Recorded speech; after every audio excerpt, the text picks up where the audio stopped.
Good evening, everyone, and welcome back to another weekly candle close special live stream. Well, just before we came on, Bitcoin obviously has just dropped back down to the lows of the last week or so, but there is only one place to start tonight. Ethereum making a new all-time high earlier today, on course for the highest weekly candle close in history. And we have got a lot of movement across the market, breakouts happening. We've got Solana, we've got BNB putting in a new all-time high in the last few days. We've got big news about XRP hopefully breaking this week as well. And we've got loads of news to discuss after Friday's Jackson Hole press conference with Jerome Powell. So lots to discuss. Let's look at Ethereum to start with. Ethereum breaking through that all-time high earlier today, just fell short of the $5,000 mark, getting as close as $4,964 on the Binance chart. It does look like we might get a 5k Ethereum price in the next couple of hours. I still think we are going to be very strong into the weekly close tonight. I think that leverage flush that happened about half an hour ago was probably just pure manipulation before the markets rally into next week, but we'll cover that in a second. Ethereum, the highest candle close ever previous to this week was $4,632, so I think we're probably safe to say that we're going to get a high candle close tonight. And then Bitcoin at $112,000 after reaching as high as $114,000 earlier today.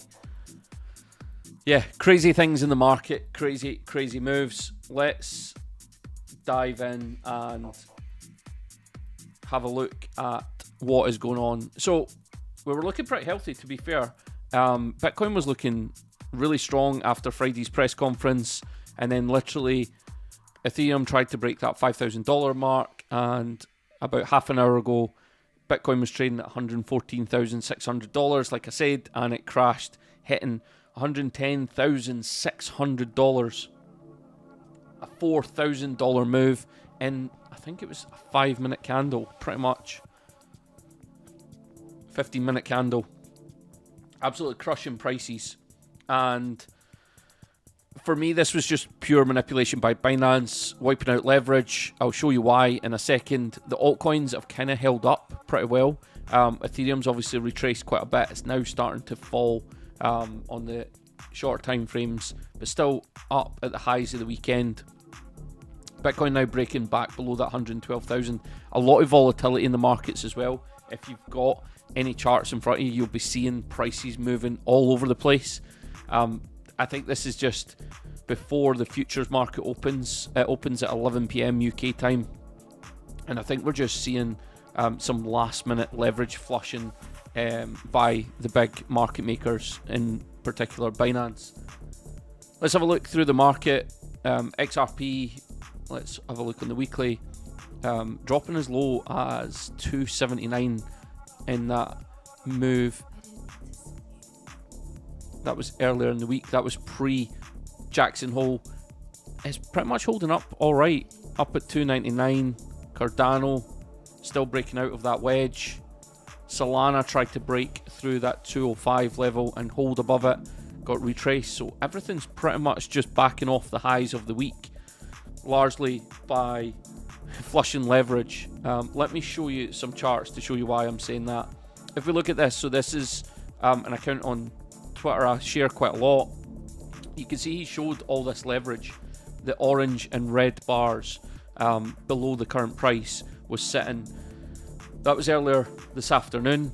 If we then flip to what's happened right now, you can see all that leverage, all those leverage longs that entered probably on Friday after Jerome Powell started speaking have now been absolutely wiped out.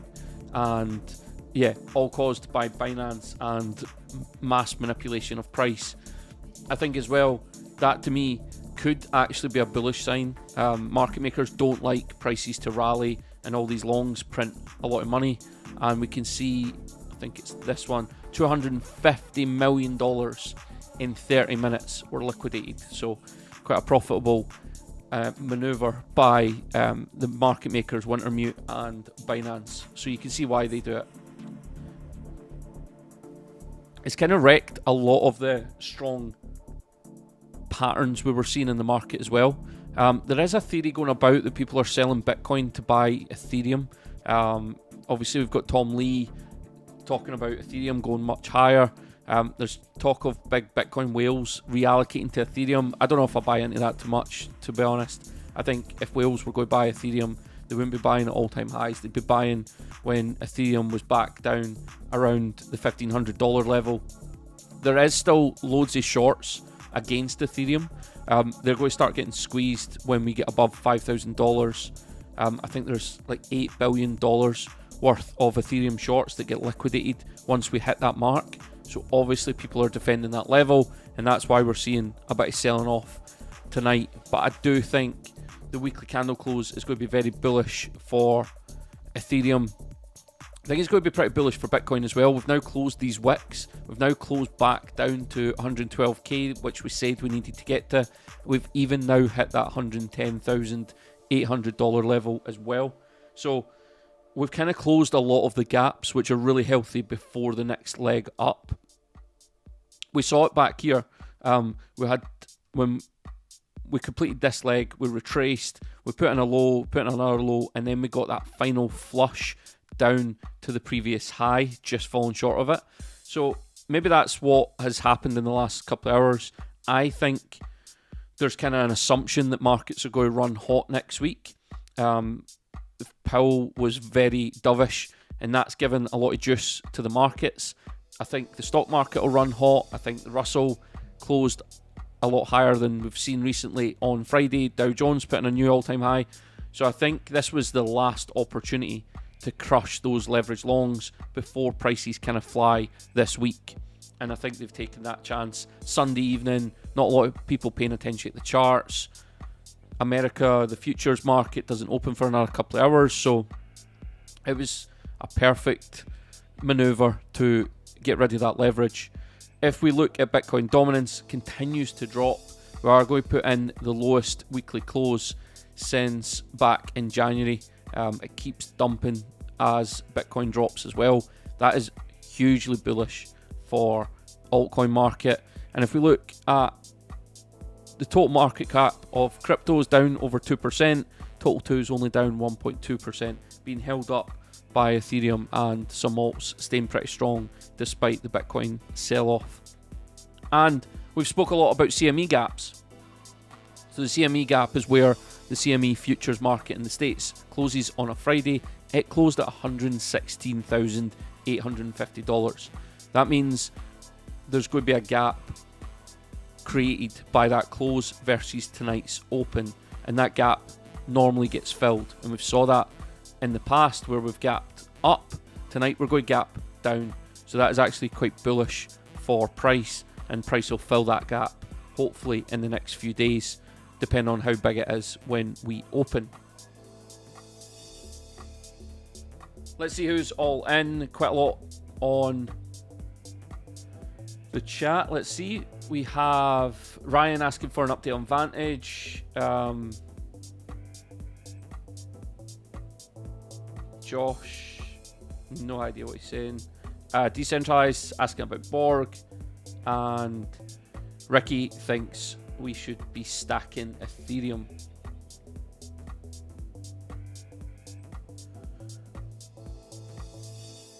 Let's have a look at Borg. Borg at 26 cents, above the 200-week moving average. We've said for a while that it was starting to gain some traction. I think there's some big things coming at Swissborg over the next couple of months that should be very bullish for price, and I think will be a lot higher come the end of September, October time for Borg. But it's looking pretty healthy. I think Xborg will have quite a nice end-of-year rally as well. And for everybody in CC Pro that took part in Alvara, it's looking very nice, up 25% today, starting to show some strength after being in the kind of the doldrums for a while.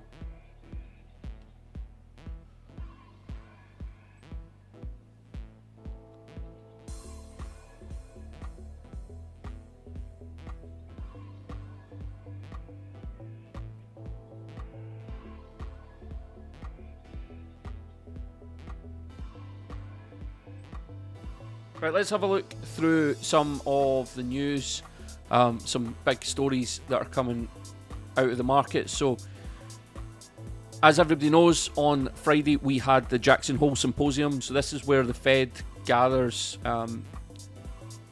every single year. It is where they kind of signal to the market where their monetary policy is going to go over the next 12 months.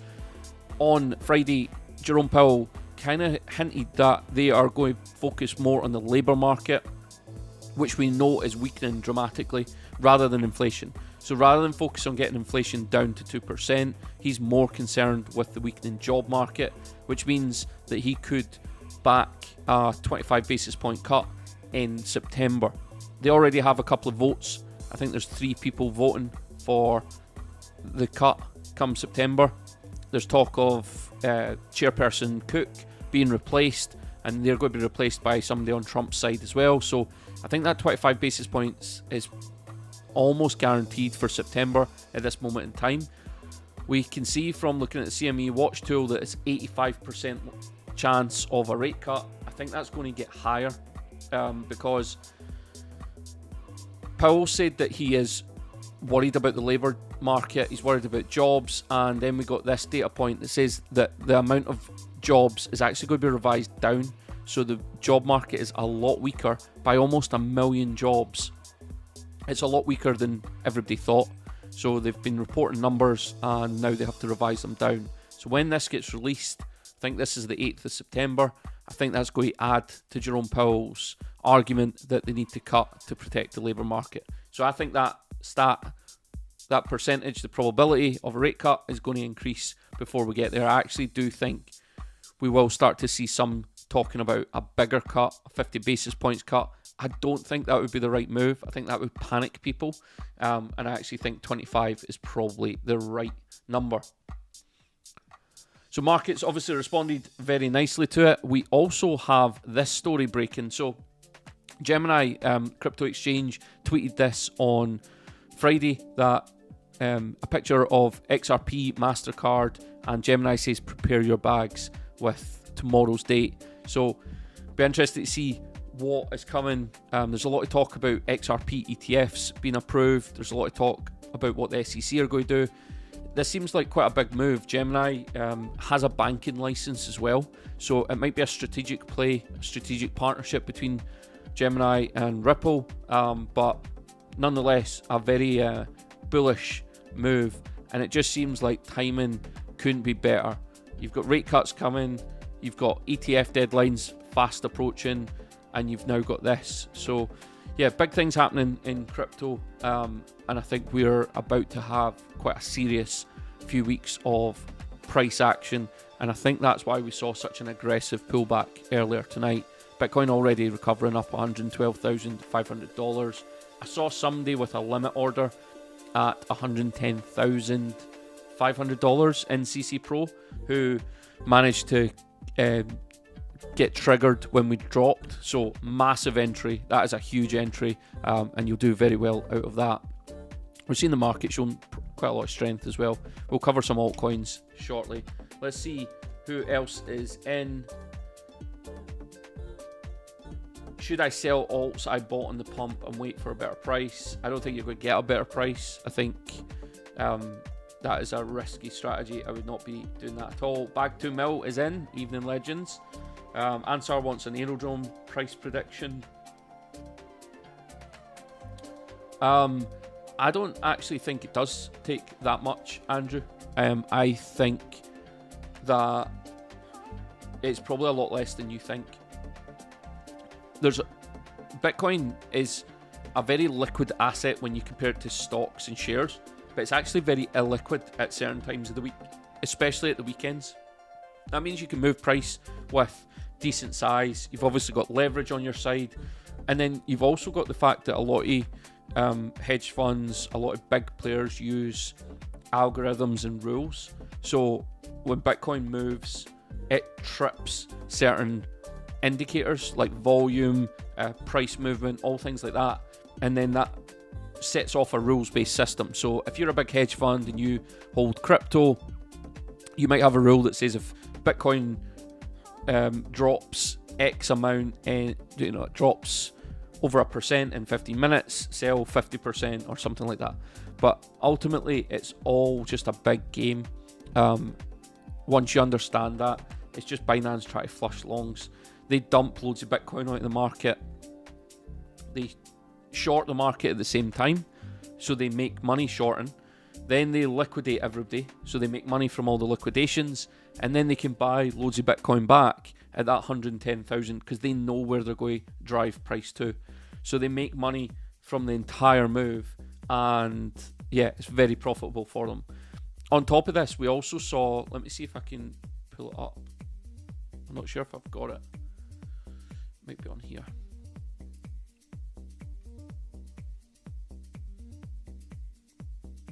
So Michael Saylor earlier today tweeted that Bitcoin is on sale. Normally when he tweets on a Sunday night, it means that he's going to buy on the Monday or Tuesday.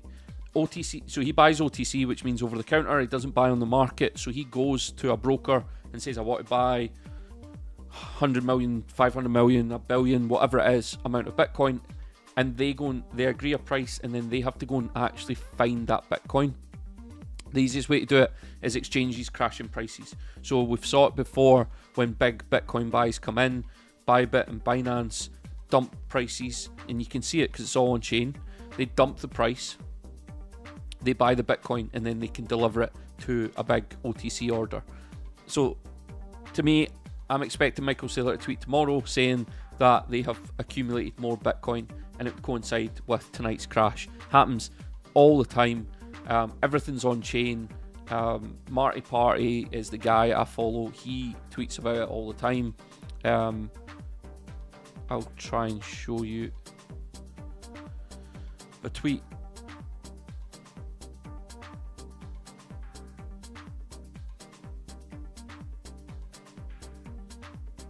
So there's some of the stats. So $12 billion worth of shorts will be liquidated when Bitcoin gets back to $125,000. Let me find his tweet. Yeah, here you can see it here. So you can see it's all on chain. So Binance is transferring millions of dollars worth of Ethereum to dump the price. So it's all on chain. You can follow them and you can see it there. But really, all you have to understand is this is a massive game to shake people out. Think how many people bought on Friday because of the news. They saw the market move. They bought.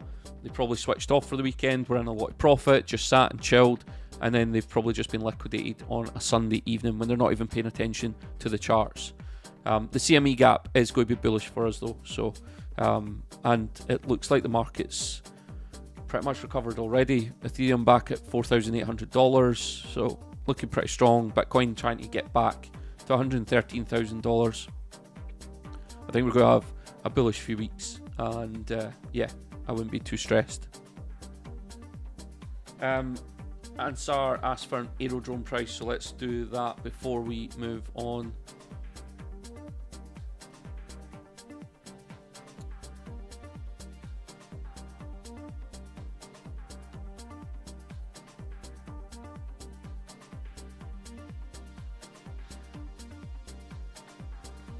Still relatively new, so it's quite hard to give a price prediction. It does look like a massive double bottom. Obviously it's not because it wasn't a downtrend first, but I mean, short term you would see it take out this wick at 233. That would give you quite a nice percentage, especially if you traded the 200-day moving average. So if Ansar, I think you've been on stream before. I'm not sure if you're in CC Pro. If you're not in CC Pro, you should seriously consider getting in CC Pro. It will help you spot these trends. I think Deck's been long in aerodrome for a while, but the 200-day moving average, if you'd entered here, let's show it on the screen.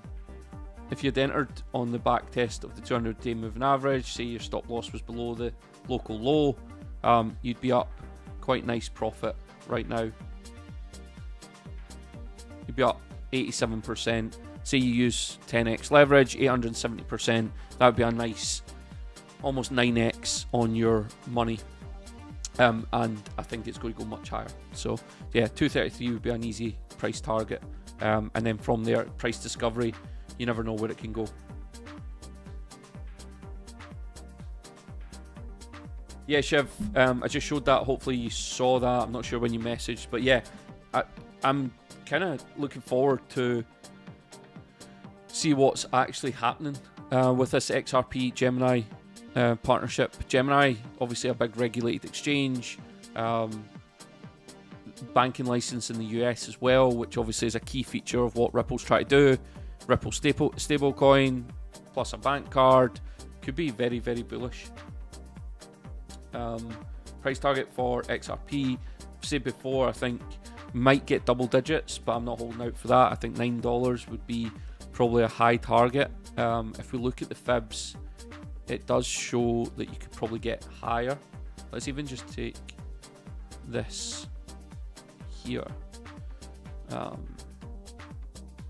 Yeah, this shows 737, but obviously that's not the full chart. Let me pull up the Bitstamp chart.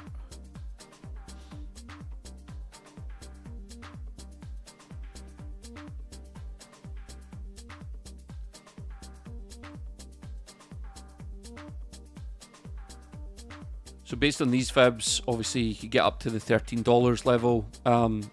For me, I think $9 is kind of a good target. I also think once it could potentially get beyond double digits. I think once you get beyond there, you're going to see some crazy targets.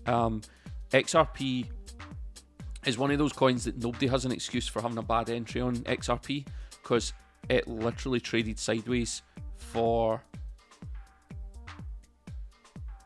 3 years. So 925 days of sideways action below 60 cents.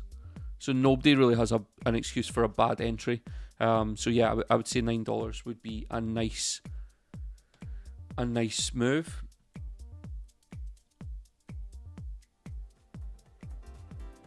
Yeah, decentralized, I think we will see some targets hit this year. I think before Christmas, definitely. I think probably October latest. I actually think if we go into a proper melt up, and I keep saying this, people keep seem to not really grasp how quickly this market can go.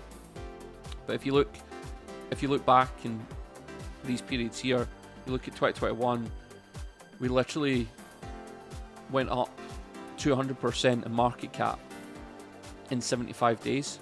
That's not a long time at all. I think we could see some crazy runs in altcoins, especially now that Ethereum's back at all-time high. If Ethereum breaks $5,000, you're going to see some crazy moves in the crypto space.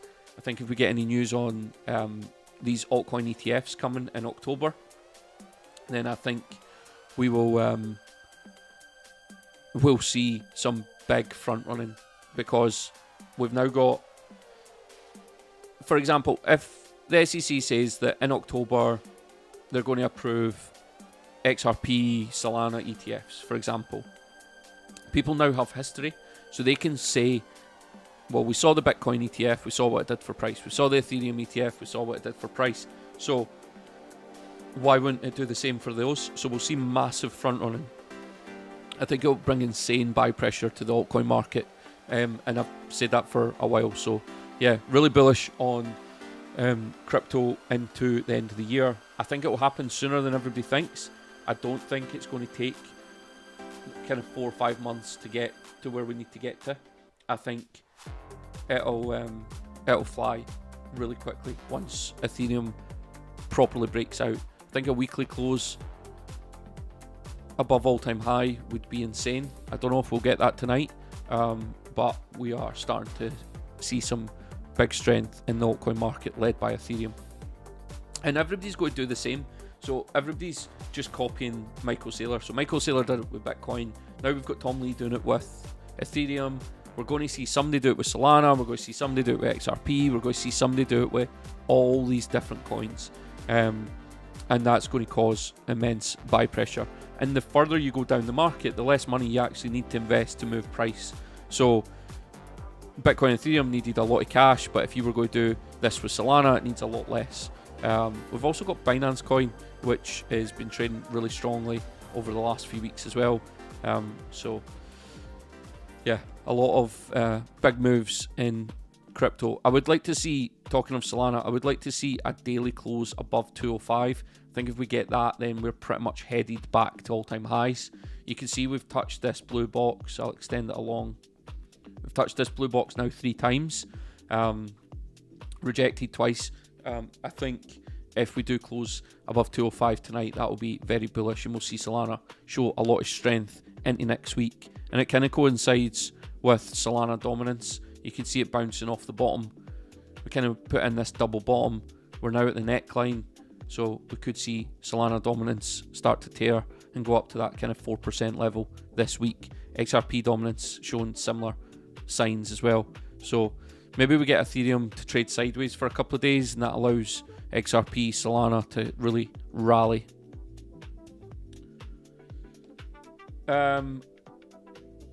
Yeah, I definitely think we'll see some all-time highs in September. I don't think we'll see everything do all-time highs, but yeah, the key thing right now is Total 2. Total 2 is back at the December high. We then need to take out the all-time high, and once this goes out of price discovery, I think we'll start to see that FOMO return, and then Total 3 is what we want to see catch up. Still not taking out the December high. Once we do that, we are in a price discovery as well. Let me have a look at Opulus. Dex telling you the right coin that he's been longing in the chat. Thoughts on Opulus? I think we covered this in CC Pro, or maybe on a stream last week, but this is just market makers dumping the price back down. I think you can see it moves pretty fast. We're now back up above a key level. We just wait on capital rotating into the smaller altcoins, and that's pretty much what's going to happen in the next phase of the market once Ethereum kind of starts to run out of steam. Once it gets beyond that $5,000, maybe it gets up to $6,000-$7,000, that's when the craziness will happen. But I think Opulus will be much higher by the time that happens.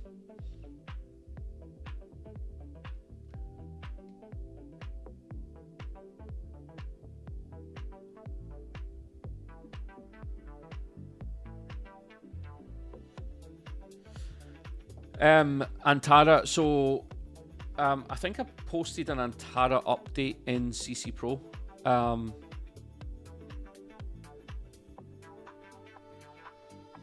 I don't know exactly what caused the price to move so quickly.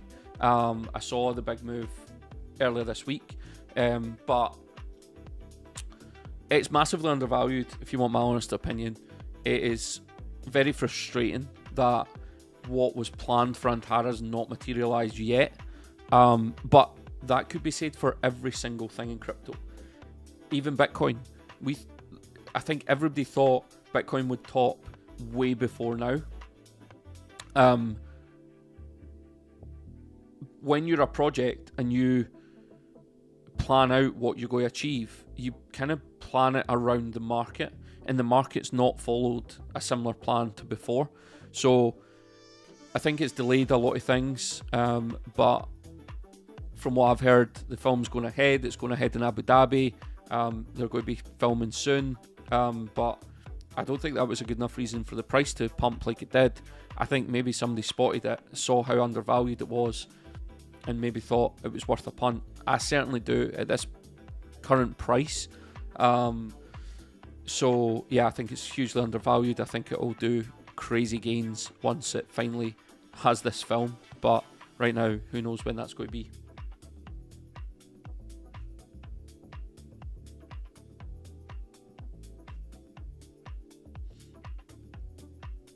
Yeah, others chart is looking very nice. I think this is like, it's almost like Wyckoff, and this is the consolidation, the accumulation at the top of the range before pumping higher.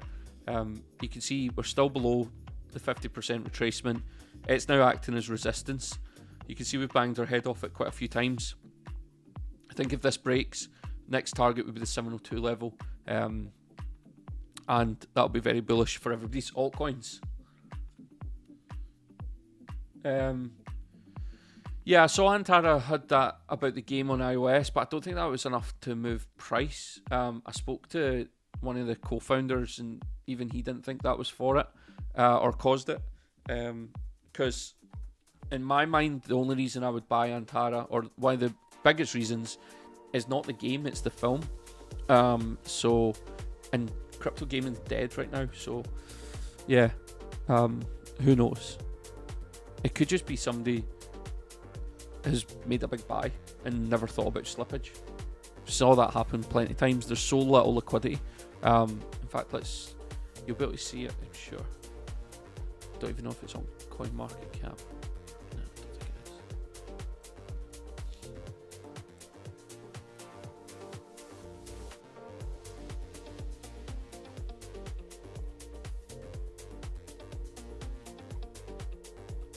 Yeah, you can see here.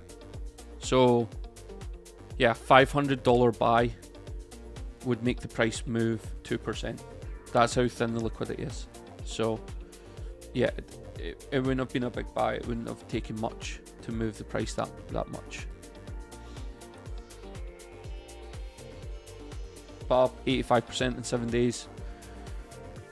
Not a bad move, at least, but still way down, and a lot of upside.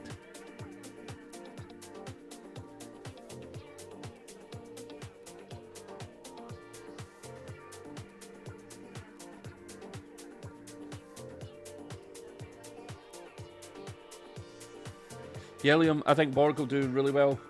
September, October time, I think it'll do very well. Somebody asked about Vantage. So I'm not entirely sure what update we can really give. We posted the results of the first month of the fund in CC Pro. So if you're not in CC Pro, we will, if you're a token holder, we will share it elsewhere going forward. But ultimately the update is we exceeded expectations in the first month. We set out to achieve a yield of 10% per month, and the first month we achieved 12.3%. So we're ahead of where we want to be. We sold less tokens than we set out to do, but that is a bonus for everybody because it means that there's less supply in the market, there's less people that can take a share of the returns. And yeah, it's 1 month in, we're 2 weeks into the next month. We'll have monthly updates, but we're pretty pleased with how it's going. We still think we will TGE probably end of September, start of October, and that'll set us up for some nice monthly payouts. But yeah, next update will come start of September, and then we will start gearing up for TGE as well.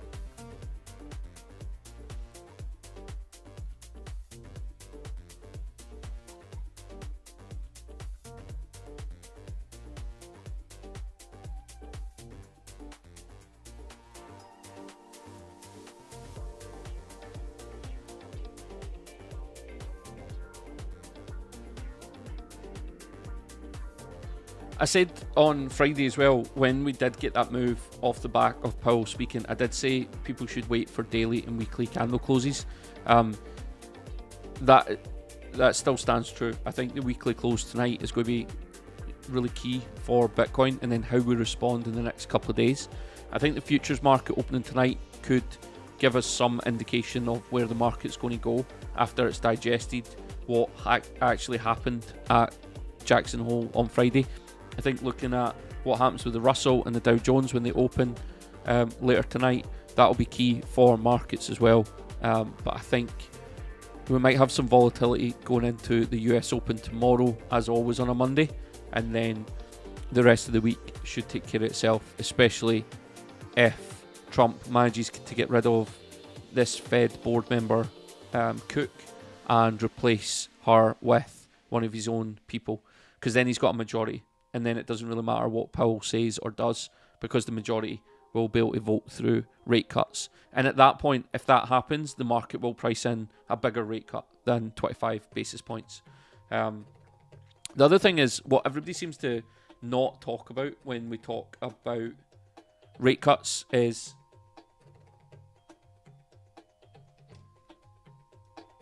everybody seems to forget that the reason people are bearish on rate cuts is inflation. But Trump's already said he wants to outgrow the debt and he wants to supercharge GDP. The only way to do that is through inflation. It's literally the only way they've got. Productivity boom, but it's all going to be driven by cheap capital. And the deficit, the biggest line item expense for the US is interest on their debt. So you reduce the rates, you reduce the deficit. So I think everything's lining up for massive money printing. I think QT is going to end very soon as well. We spoke about this last week, but the reverse repo is down at one of its lowest levels since 2021. So they're going to have to find some cash from somewhere.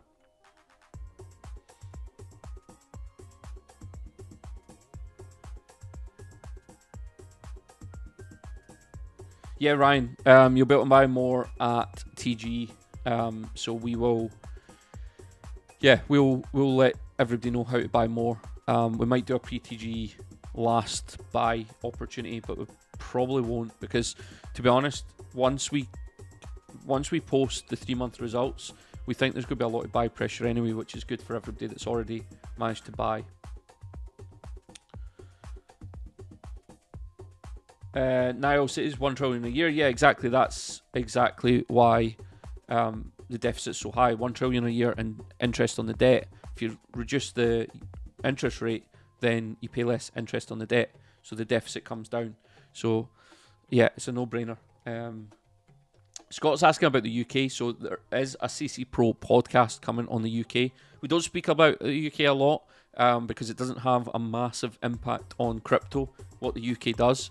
And it never really will. But we are going to do a podcast on it. But the reason they're cutting interest rates is because we have no growth in the UK. So the only way to get growth, so to dive into it before the podcast, but the UK, 45% of its GDP comes from the government. So government jobs, the civil service, councils, all that, 45%. That's a huge percentage. So we don't have a massive GDP from private companies. So the only way to kickstart the economy is through interest rate cuts. But inflation's going to run rampant. We also don't have massive industry in the UK because of energy prices. So they're going to print loads of money. They're going to lower interest rates. It's not going to give them the growth they want. It's not going to give real growth. And by real growth, I mean growth above inflation. It's still going to be negative real growth. To put it simply, we're run by people that don't know how to run an economy, a business, anything. We're run by career politicians who don't know how to run a business. And that's why we have declining innovation. We have millionaires fleeing the country. We have the most aggressive tax rates, and at the same time we have horrific public services.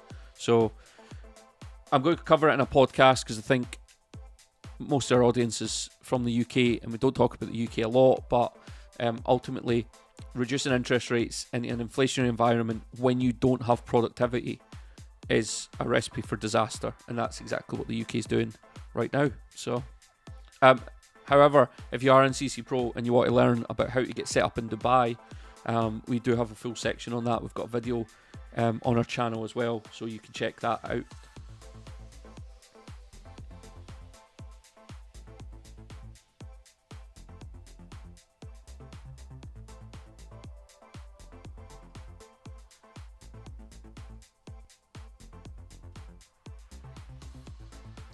I think right now, I've said this for a few weeks, but right now everybody needs to have a plan to exit this market. I think if you don't have a profit-taking plan, you're going to end up wrecked. So I think that would be my focus. And if you've not got TradingView, I would do stuff like this, like set alerts, draw trend lines, draw whatever you want. Literally just even grab the brush and just say, draw a line, put a text box and say take profit here.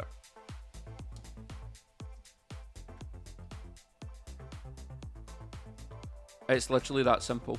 So obviously that isn't a level, but everybody needs a take profit plan. Everybody needs a plan to get out the market. And also people need to start thinking about where they're going to put that money after. So For anyone that doesn't know, anyone that's new to the stream, we do offer mentorship. We were fully booked, but we do have some spots opening in September. There's only going to be a few spots, and it opens for members only tomorrow, and then Tuesday for the public, if there are any available. Now, these spots go really quickly. Members normally take them. Members also get a discount. So if you are in CC Pro, you want to take advantage of that mentorship, get a profit-taking plan, learn how to manage your portfolio, make sure you're set up for success over the next few months. We will be dropping the link tomorrow to book. There is only a few spots. They will go quickly. If you are not in CC Pro, there will be some spots on Tuesday if they don't sell out, but that is a big if. So yeah, might be something people should really consider, because we are coming to the business end of the cycle, and the last thing you want to do is be left holding bags into a bear market. And don't believe the hype that there will be no bear market. There will 100% be a bear market. Let's have a look at Quant for Ben. Before I move on, actually, Scott, does that answer your question?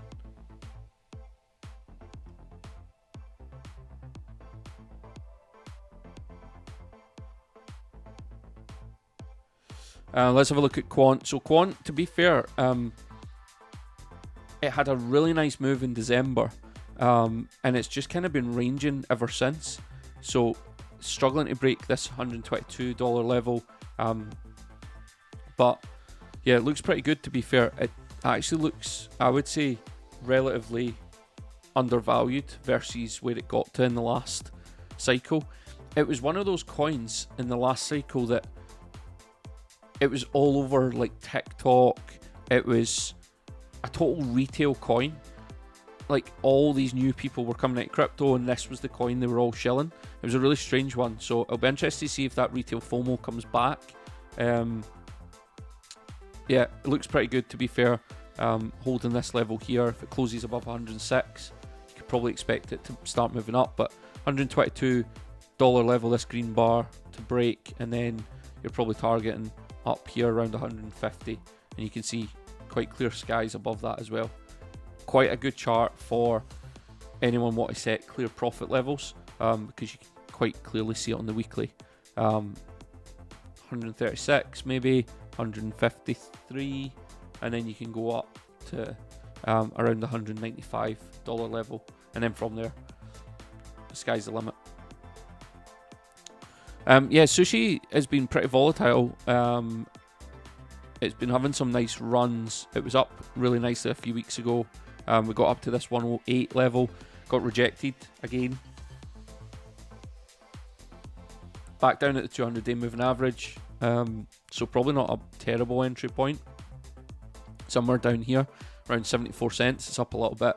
I like sushi. I think sushi's going to do really well.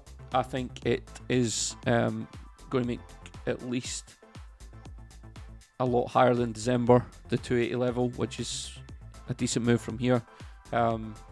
So yeah, I really like sushi. We should probably talk about Chainlink as well. Chainlink's had an amazing week, or amazing 3 weeks really. It's, $16, and we are up 60%. Looking really strong. Loads of rumours about Chainlink and banks and all stuff like that. Just these rumours are hilarious, to be fair. But yeah, Chainlink's had a really good time of it recently.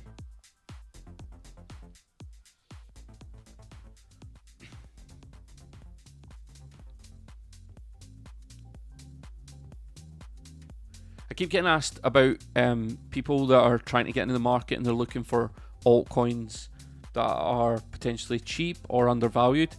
I would literally say if it's not Ethereum, XRP, BNB, or Solana, the entire market's pretty cheap and pretty undervalued. Polkadot obviously still down in these kind of $4 levels, still below the 200-day moving average. I would say that was probably an indicator I would look for. If you're below the 200-day moving average but showing a bit of strength, higher lows, as you can see here, low, low, low, so 3 higher lows. I think that's called 3 rising valleys. It's normally a really bullish signal in charts. So you could probably say it's got a bit of a trend line going on as well, something like that. So something like Polkadot looks really cheap, decent upside. Hopefully it can close above 415 tonight. That would be above the 200-day moving average. It's not been above there since it broke below in February, but you can see when we broke above it in November, we then moved over 100% in the next 3 weeks. So that'd be a nice bullish signal, and yeah, you could do that with so many coins. Chili's, this is probably an invalid head and shoulders now, but the channel still exists. Let me tidy this up a little bit. But yeah, below the 200-day moving average, again, one that moves pretty fast. But you could do this with the entire market, so I wouldn't feel like anything's out of reach apart from those coins I listed at the start: Ethereum, XRP, BNB, and Solana, probably the main ones. Maybe Hype as well. Somebody asked about Ronaldo coin. Yeah, I wouldn't touch it, to be honest. I would wait for it to crash 90% and then maybe buy some then. Yeah, these celebrity coins never do well. They're always fully insiders. They're never actually got any affiliation with the person, and all it takes is the person to come out and tweet saying they have nothing to do with that coin for it to crash to zero. So yeah, probably, I mean, it's hilarious that Binance has just liquidated $250 million worth of traders, and now they're going for another cash grab using Ronaldo. So yeah, I wouldn't touch these celebrity coins unless you manage to get like an insider allocation, which is going to be pretty difficult. If it drops like 60-70% over the next week, then I would maybe buy some then. But yeah, I would be very cautious of that. I think, did the Yeezy coin not drop like 90%? So yeah, I would be pretty careful. I don't think it's meme coin time yet. I think you probably could buy some cheap meme coins right now because there's no mania in the market. There's no meme coin focus in the market, so you could probably buy cheap meme coins. The problem you've got is that when the meme coin phase comes around, it'll be new meme coins that don't even exist yet that steal the show. So if it's a big project like Pepe, Brett, things like that, like obviously Doge, Shiba, stuff like that, they'll probably be fine to buy because they will have another rally. But some of the total degen plays, it'll be another cycle of degen memes that steal the show. So even though you can buy them cheap now, there's no guarantee they're actually going to run again when the meme coin mania comes, because people will be focused on a different narrative or a different chain or a different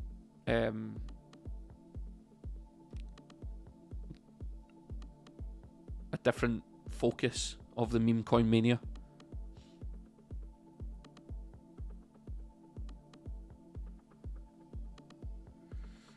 Yeah, I think Tangent's pretty safe. I don't use one myself, but yeah, I think it's okay. I think if you don't give the law any reason to freeze your assets, they typically don't freeze your assets. Hedera looks alright. It actually looks more like a bit of a triangle than the pennant that I had drawn from the last stream. So maybe something like that.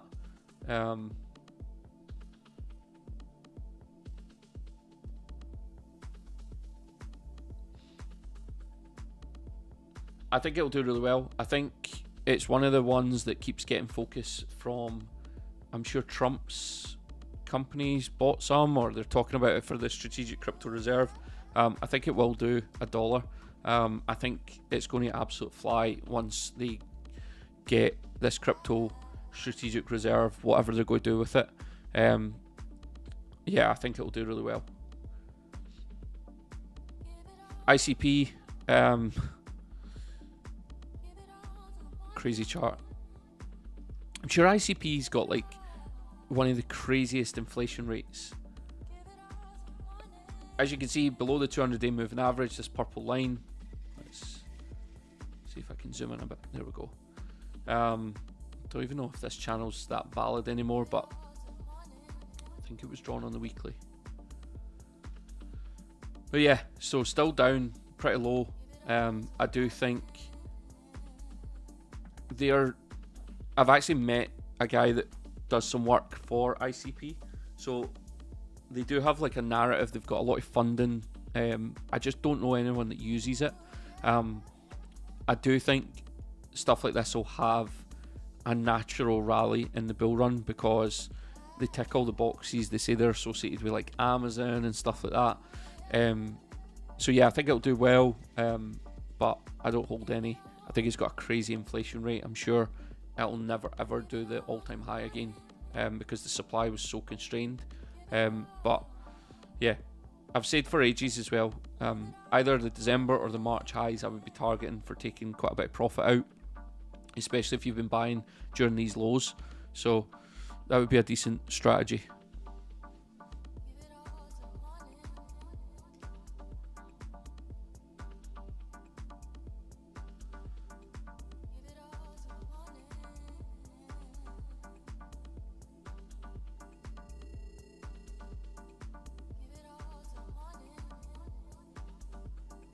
Overall, the market looks pretty healthy, to be fair. If we ignored that flash crash earlier, the market looks pretty good going into a Sunday night.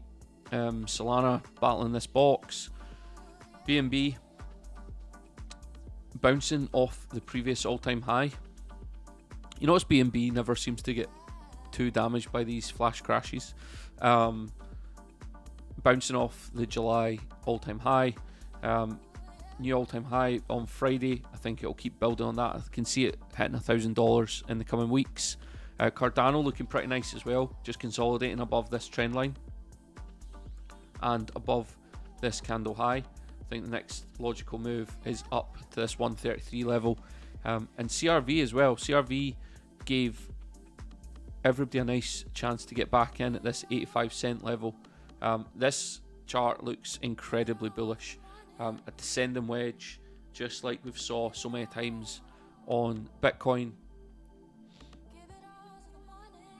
Let me draw it on. When this breaks to the upside, I think we'll see 150 very soon. Once we get through 132, the next logical target is this 157 level. But yeah, nice opportunity for anyone that missed this rally here. Came back quite nicely. Was it 50%? Yeah. So this is one thing that I've been noticing in a lot of charts. If you draw the fibs, so let's have a look at Solana.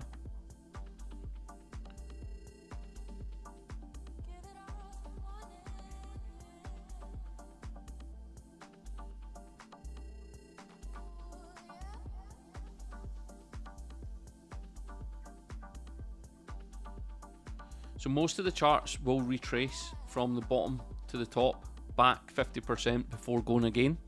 So yeah, just that's why you need to be so careful with your entries, especially if you're trading. If you nail a decent entry, just hold on to it.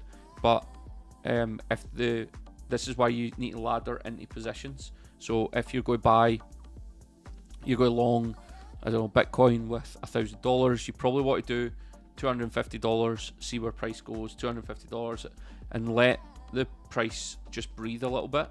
Because if you enter at $112,740 and then it drops to this $110,000 level, but you've already spent all your money, that's just, you've missed an opportunity to lower your average buy, get more for your bucks. So yeah, I would ladder into positions and try and nail the best entry possible.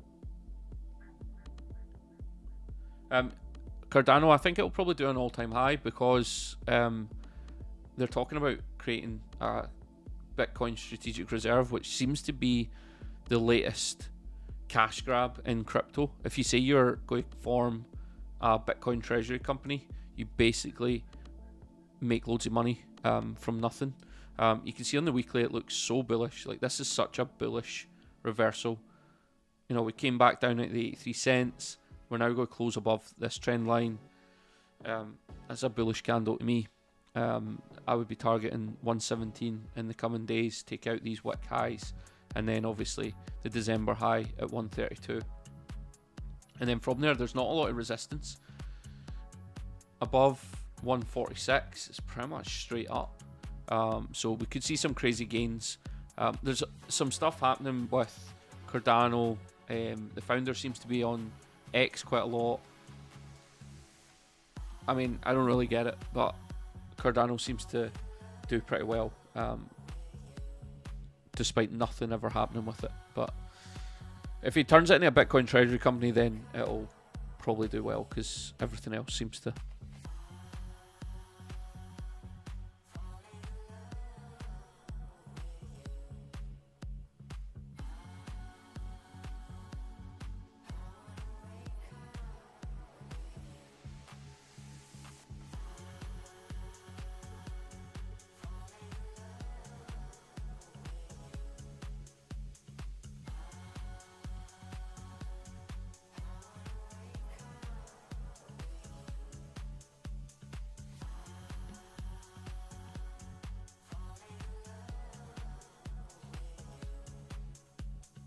So like I said at the start, Ethereum just has to close the weekly above $4,615 to close the highest weekly candle close in history.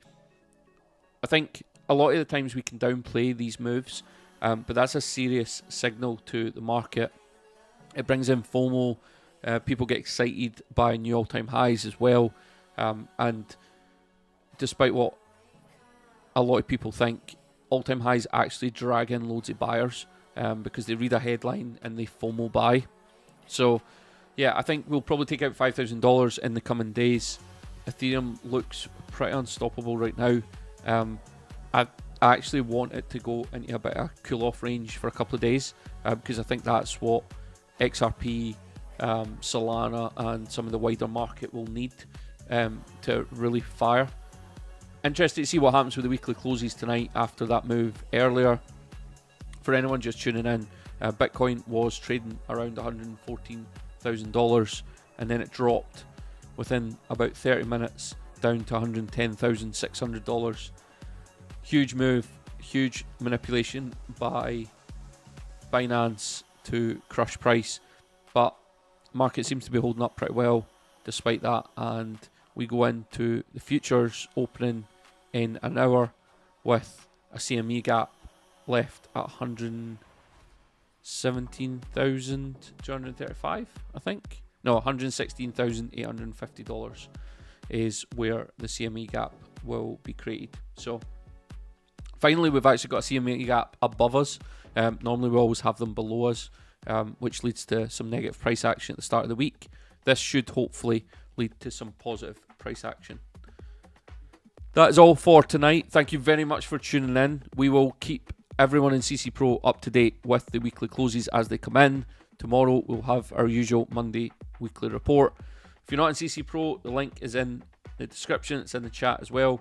And I will be back this week with hopefully some more all-time highs, and hopefully we can see Ethereum break $5,000 in the next couple of days. I'll be back very soon. Catch you all later.